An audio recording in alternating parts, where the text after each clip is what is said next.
Good evening. Welcome to our show, Nonsense Makes Sense. I'm Sister John Mananzan, your host.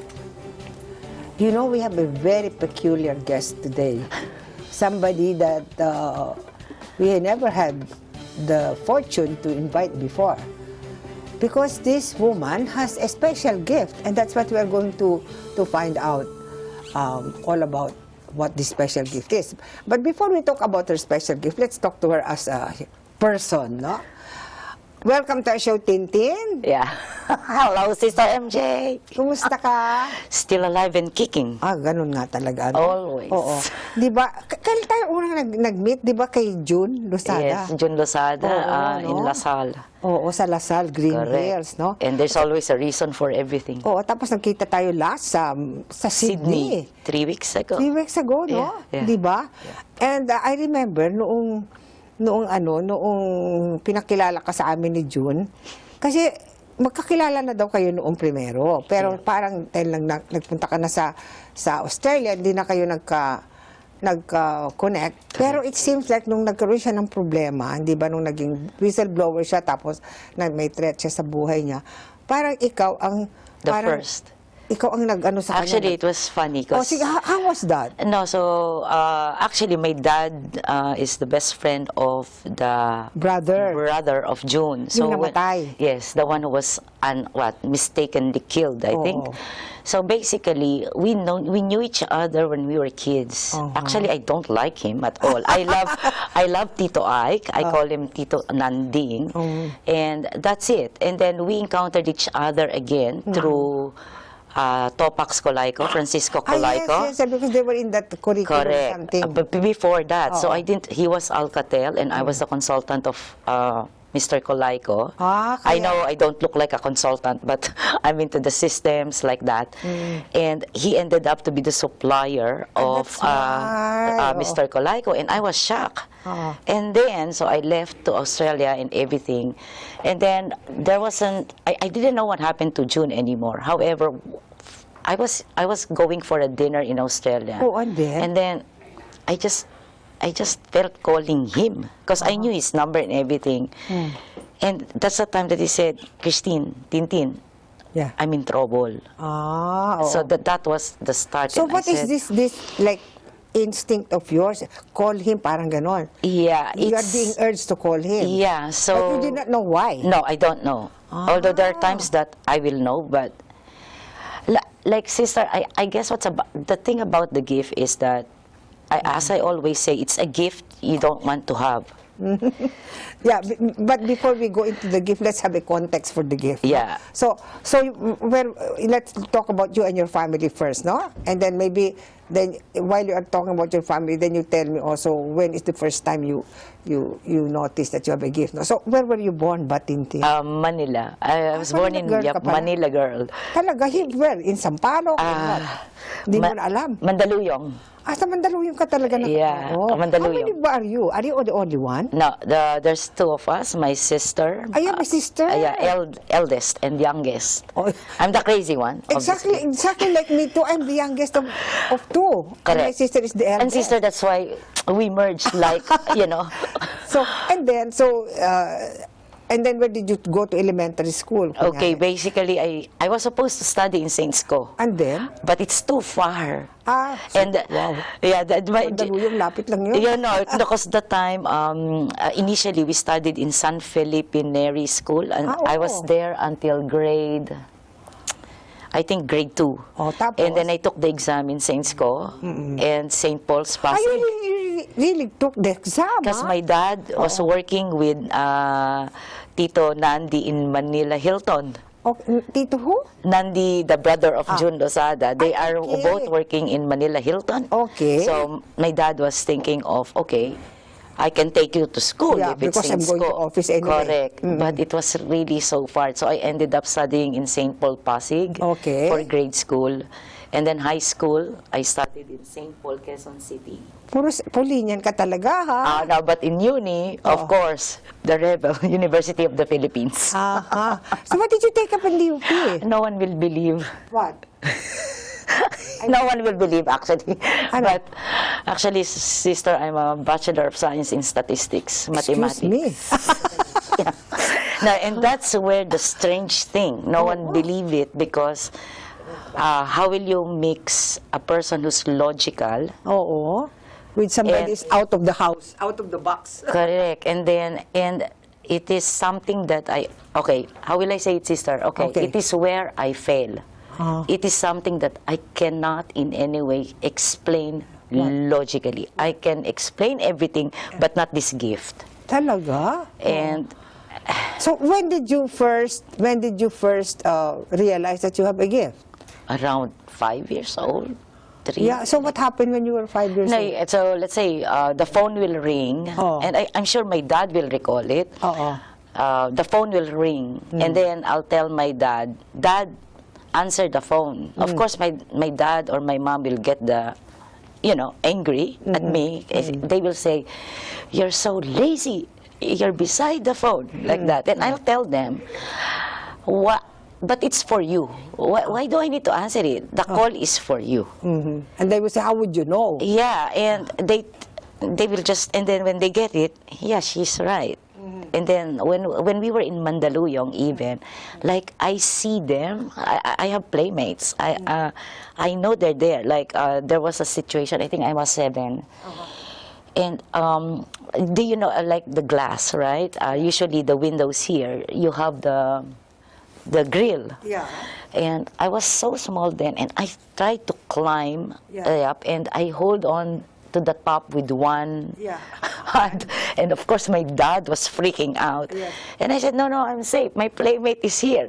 What do you mean? So even at that time, it's there. And then how many times, like, I see, okay, I think people will call them duende or what. I see them. Little creatures. Yeah, I see them. And that was in Mandaluyong. And then when we went to White Plains, we transferred in White Plains, and that was the time that I was in grade 3. Then the more that, so do you actually speak with them or something? No. Which them? Are you referring to the spirit, to the? So they're different. There are different kinds. So when you say playmates, you mean at the time the so-called duende. Okay. So I mean to say, what do they do? I mean to play. They're nice. Actually, they don't do anything. No, they're everywhere. Even the so-called spirit, they're everywhere. It's just that people don't realize so when you see them, it's like they are real for you. Yeah. They're like real people. When you see them. No, well, not real. They're different, and sometimes you just feel them. You feel them here. Sometimes you feel them, sometimes you don't. You see them. And one thing, they will never hurt you. So if people say that, like spirits or like them, one thing, they will never hurt you. So in fact, they will save you, but they will never hurt you. Yeah. So there is no such thing as evil something. No. Actually, not in your experience. Honestly, the humans are more evil than them. I can imagine, no? So you thought when you were a child that everybody sees all these things, no? Or what? Yeah. So actually, you did not think it was special that you're seeing these things? No. And until now, like I tell everyone, like my friends or even my own husband, honestly, I'm normal. All of you are not normal. I'm the normal one, sort of. Yeah, because we are all gifted, sister. Yes. Okay, there are 2 types. 2 types of? Okay, everybody's gifted. However, there are those who are gifted, and it's there. It's there. Like me, it's there. I don't need to do anything. Yeah. The second type is, which I think is majority. Yes. You all have gifts. It's a matter of activating it. And the only way that you will know that is if you go inside you, the inner side of you. Like, I don't know, sister, but like for me, maybe a good thing that I want to share with everybody, and I know you will understand me. I always believe from when I was young, God is within us. Yes. I don't need to go anywhere. I don't need to go to the church. God is with me, in me. I am inside me. It's so hard to explain, but a lot of people think that. But that is what mystics are saying, I mean, and also the Buddhists and all that. Correct, but unfortunately, sister, never mind, don't ask who, but there were, like we are all baptized as Catholic. I mean, because we were born in the Philippines. But during the time when I was young, like whenever I say that and when I try to explain how I pray, there are a lot of sorry, but Condemnations. yes, and there are Catholic, Judgmental yes, thing, that yeah. they were even saying that I'm bad. And at the end of the day, am I bad? I'm not bad. I am just, that's the truth. I mean, Yeah, that's your experience. correct. Yeah, And yes. like the way I will pray is so different from the way other people will pray. What I mean is I talk to the force up there, and they will talk to me. So, am I bad? I don't think so. I've saved a lot of people. And sort of, and I guess that is the, well, I'm over it. Some Yes. people won't accept me as I am. And for me, sister, my point is, I don't really care. Yeah, of As course. long as I know I'm helping a lot of people. And no, it's only that, it's your reality. So who can quarrel with your reality? Correct. Nobody can quarrel with your reality and your experience. No, just because it's not their experience does not mean it's not true. Correct. It is your experience, and people have to respect your experience. How I wish, Yeah. sister, you can go around the world and explain No, that. for me, that's just, No, it's true. that's just, I No, mean, it's true. logical, no? I mean, all of us have different experiences. Why can we not respect each other's experience and not be judgmental and say that my experience is the only kind of experience there should be? Of course Correct. not. No? Yeah. How boring also the world will be if all of us have the same experience, di ba? Di ba? It's true. And you know, true. sometimes people say that, or that actually, our intelligence, we do not really, we have not really used them 100%. I love the term, sister, Yeah. intelligence, okay? Look, you know that University of the Philippines is the best university course, yes. in our country, right? Yes.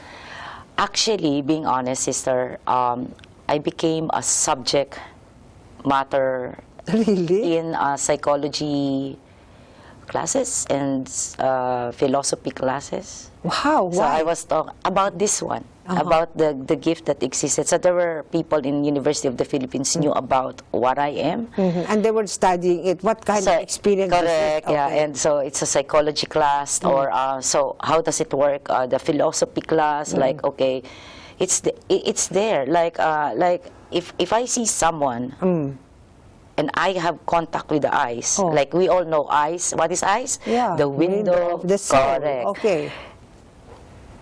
I know, I can see it, I can feel it, I know. And it's a gift that you might have. So we all have that gift. Like But with you are, it is... it's there already. And you are conscious of it. I'm correct, sister. I'm Yeah. conscious of You are it. conscious of it, and you actually...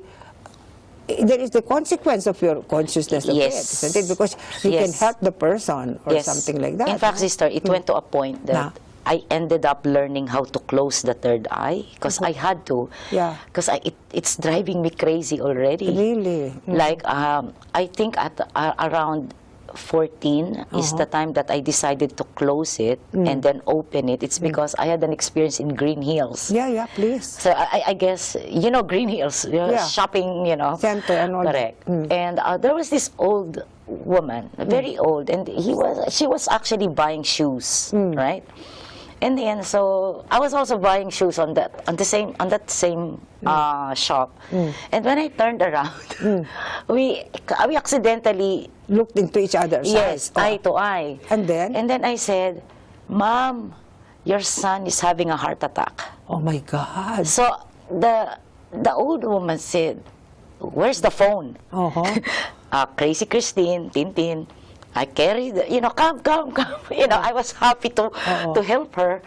And then when I was still there, and for me it was nothing, correct? I was a kid. And then when she called, It's true. It's true. And when I heard that the son is having a heart attack, I don't know how to react. I ran.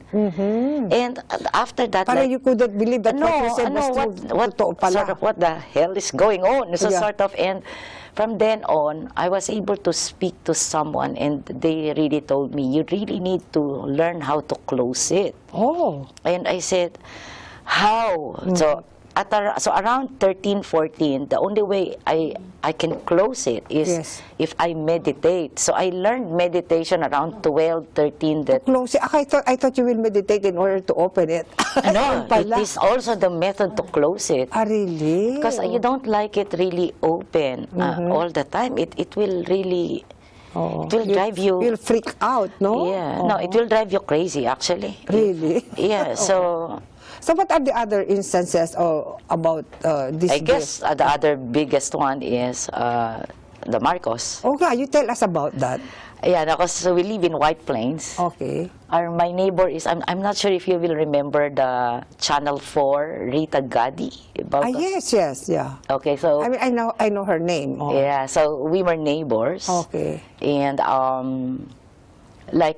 they know about, there are people in White Plains who are aware of my gift. So I think I was very young then. So around that age, 14 to 16, I think, right? Teenager, correct. And then, I always try to give advices to Tita Rita. I call her actually Tita Rita.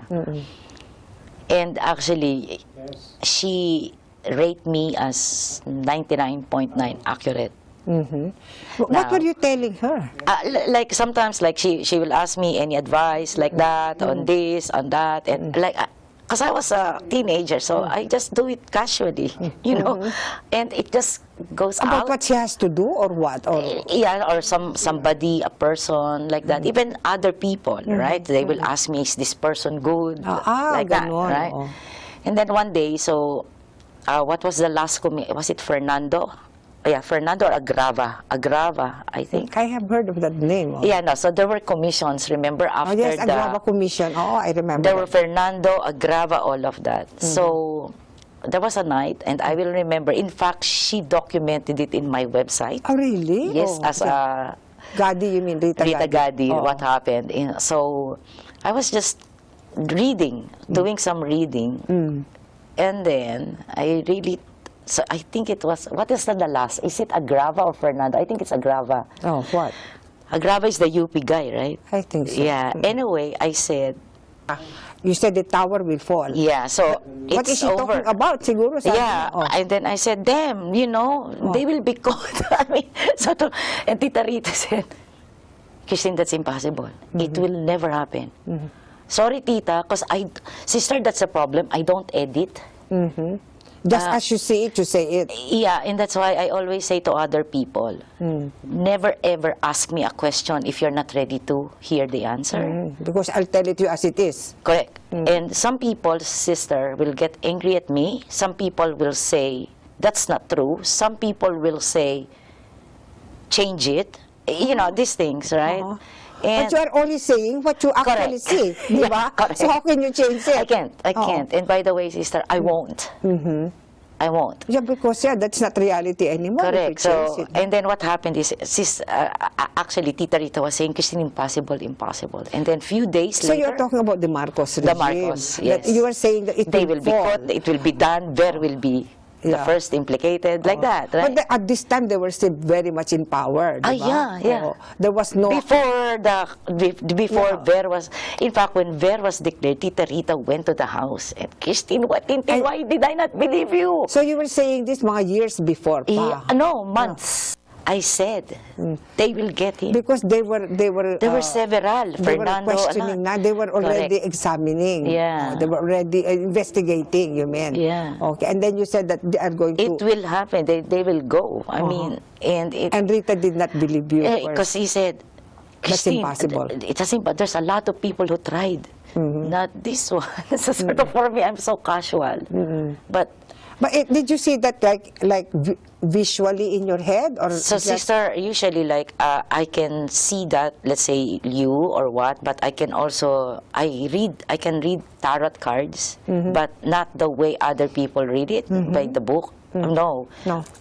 Like sometimes I use cards just to put me in a certain topic, right? To control it, like okay, let's say I want to check, let's say, okay, your health. So it's, because sometimes if I look at you, it's not necessarily that I will see the health. I can see other part of you, right?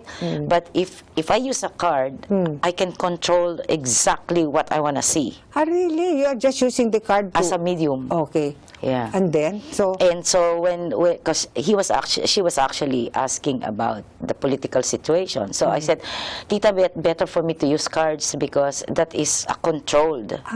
okay. So, but if it is not a controlled, I will just talk to you like that. Yeah, oo. Sister, like So that. what did you see in the card? I saw that. I saw They that it will fall, that there will be implicated. And that they but- will get out of the country, ganyan. not that. It's no. the event that they will be declared, they will be caught. That is what I saw. That's what you saw, okay. Yeah. So, and then, you were still here when it happened? Yeah, sister, I'm very, very young then because I migrated in Australia only 20 years ago. Okay. So I was around 14, during that 19... by the way, for the record, I'm 18. I'm always 18. Let's not talk about age. Sister, Anyway, you look 18. so you look 18. So anyway, so let's have a little pause. And as you see, it's such a interesting subject. I'm sure you cannot wait until we continue the show. But anyway, you wait a bit.